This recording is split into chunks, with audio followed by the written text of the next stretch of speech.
Good morning, 7th graders. So this video is going to be how to make your tool that you're going to need for your loom. So what I'm going to have you do is I'm going to have you take one of your bobby pins, just like this. I'll get out of the way so it's a little easier to see, okay? And what we are going to do is we are going to turn it into this. I can see that. Okay. So I'm going to show you how to do that. You can use pliers. Definitely going to make your life easier, but you don't have to use pliers. So what we're going to do is we're going to take and we're going to kind of separate these just a bit. Okay, let's see if I can keep it so you can see it. Okay, now this long flat side here, I'm going to go down about a finger's width, nothing more than that. Okay, and I am going to bend. So what I'm going to do is I'm going to hold it like this, and I'm going to push this down to bend it. So it's going to look like that. Okay, that one needs to be pretty straight out, not too much of a big deal. Okay, this one, the one with all the bumps on the side, I'm going to bend it in half. So if you see here, there's one notch and two notches. I'm going to kind of put my finger right there in that second notch, or my thumb, kind of like that. Okay, now I'm going to take this and I'm going to bend it down. Okay. Now this one, I want to bend all the way down. So when I get it to this point, I'm just going to keep squishing and squishing and squishing. Oops. It's hard for me to hold on to it with this brace. Okay. So it's going to be easier if you do have something that you can squish this together with. Okay. So if dad or mom or brother or somebody's got pliers, or maybe they're just stronger than I am, you want it to look as close to this as possible. Okay, we want that closed in. So maybe I'm going to set it on my desk. I don't know that you can see this, but maybe I'll try. Set it on my desk like this on the edge, and I'm going to push down really hard. Oh, look, it did it. It worked. See? It's perfect. Now, like I said, pliers are probably easier because you can hold them and you're done, right? Pliers would be easier if I grabbed this and now pinched it tighter. But I want a little bit of room. You can see that. Okay, I want a little bit of room in there so that I can do the next step. So now I want you to take out your clay. Now, before you take it out of the package, I want you to just hold on to it for a minute, okay? This is polymer clay, and what I'm doing right now is warming it up. Polymer clay can get kind of crumbly and icky and not working right if it's too cold. So right now what I'm going to do is I'm going to warm it up in my hand a little bit, still in the plastic, because a lot of them, as they sit, they get cold and they start to crumble. So we want to be able to warm it up enough that it's going to do what we need it to do, but then not make a mess, okay? Before you get started on this, you might want to get out a small cookie sheet or a pie pan or something like that and put a piece of aluminum foil or not wax paper, aluminum foil, parchment paper for baking might work, but just put a little piece on there so that you can set this product on it when you're done, okay? So I think mine's warm enough. It's starting to kind of come together, so I'm going to open it. I'm going to drop this down a little bit so it's easier to see. So I cut all of these off of a giant block and put them all in this saran wrap for you. So you can see mine it's kind of come apart. It's not in one piece, right? It's starting to crumble a little more.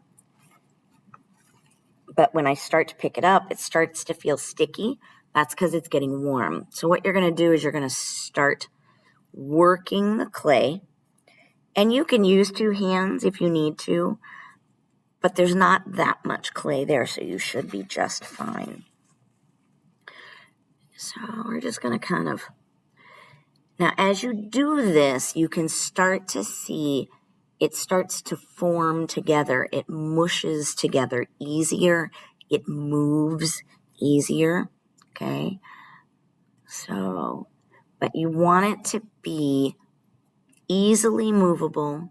So when you push it together, nothing's crumbling. It moves comfortably, okay? So now as I'm doing this, now I'm going to start, it's good, so I'm going to start squishing it down a little because I'm going to hold it like this a lot. So maybe that's the shape I want. And you can see it's kind of got my finger shapes in it, okay? I don't know that I want finger shapes in mine. So I made this one before, and I had some extra clay at home, so I just made a swirly gig on it, just so that I knew this one was mine. But as you can see, we're going to kind of make something, we're going to hold on to it like this, okay? So I'm going to take this, I'm going to kind of roll it out a little bit, because I'm not sure I want all those fingerprints in there. Now, a lot of these, if you go to the store and have to buy these, they're about the size of a larger pencil, little bit bigger than a pencil. So that's about right for me, okay? Now, what I'm going to do here is I'm going to squish this top kind of flat. You see what I did? Kind of flat. Now, I'm going to take my bobby pin that I all folded up, and I'm going to place it right here like this. Now, when I do this, and I know it's going to be kind of hard to see, I want to make sure that this is underneath, this little bump right here is underneath the clay, and I'm just pushing it in enough, you can see right there, that it's got clay in between all the pieces, right? So you can see it, I just pushed it in enough that it's pushed into the clay. So now, this is what I want. But now what I'm going to do is I'm going to kind of fold this back over and cover it up. So see, I'm folding it over, pinching it tighter. I want to make sure that that's nice and sturdy in there. It's not going anywhere, right? So, now if you have polymer clay at home or you want to go get some polymer clay, you can decorate your tool any way you want. Now the kids in class, I also made sure that they put their initials on them because there were a lot of these. So I would say put a flat bottom, right? So it's nice and flat on the bottom. And just take a pencil and pretend you're writing your initials. So that would be, for me, it would be SH. And I'm just going to kind of dig in a little bit so that it's there, kind of carve it in, okay? So now I finished doing this, right? So now you can see all the way around. It's all enclosed. I don't have any problems there, right? So now, and I'm going to write these directions too, so read too. What I'm going to do is I'm going to place this on my aluminum foil on a cookie sheet, just like this. And I am going to, with an adult's help, we're going to measure this, okay? So my thickness is probably about a ½ an inch, okay? So for every 1/4 of an inch, you are going to bake this at 275 degrees. And for every 1/4 of an inch, you are going to bake it for 30 minutes. So I am going to take this is going to bake for an hour. Okay, 275 degrees. And when it comes out, it's going to be very hot, so don't touch it until it cools off. But this will be very hard. So this is, I can't bend this anymore. This is solid. This has been baked, okay? So when I did mine, they baked for almost 2 hours because you see how thick my bottom one is? I'm an old lady. I kind of need that thicker stuff. It's easier for an old person to hold on to it. But if I wanted to, this is kind of long for my hands, right? So I could shorten it up and make it a little thicker if I wanted to, but you don't have to. Most of them are about the size of a little bit larger than a pencil, okay? Or maybe those pencils we used in kindergarten, those big fat pencils that are easier to write with when we're learning. So, but you're going to bake this, and if it's about that size of a big pencil, then it's going to be a whole hour at 275 degrees. You're going to set the oven, and then you are going to set a timer, okay? But remember, do not use the oven without a parent permission, parent supervision, adult supervision.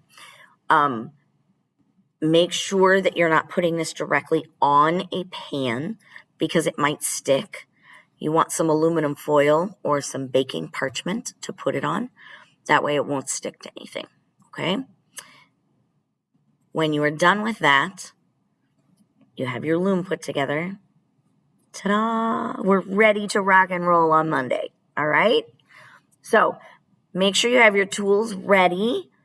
You have your yarn. You need 1 skein of yarn. You need your loom and your tool, okay? And I will see you on Monday with a new video, and we will get started. Bye.